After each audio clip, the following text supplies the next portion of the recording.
Turbolearn versus ChatGPT. So, which AI is better?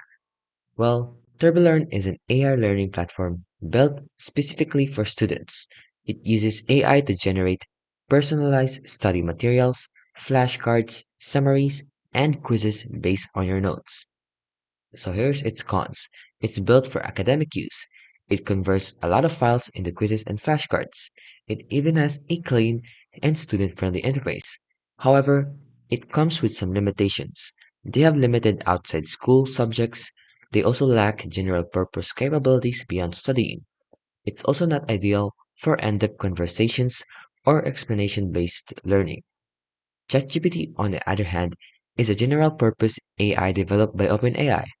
It can tutor users across a wide range of topics, from complex math problems to writing assistance and even career guidance and advice. It even can do coding.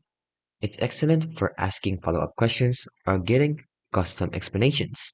Can also get useful for all type of learners, like for visuals, auditory or textual different types of learning. They can also role play as a tutor, quiz you, or help write essays or solve coding problems. And it's even available as an app, plugin, or a browser. The only downside is it requires you to ask the right questions to get helpful answers. It's also not specifically tailored for school curriculum or test formats, and it may hallucinate or give incorrect answers if your prompts are vague.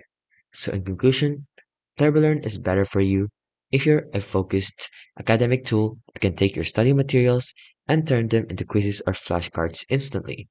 And ChatGPT, on the other hand, is more flexible and useful for asking deeper questions, generating ideas, and explaining complex topics.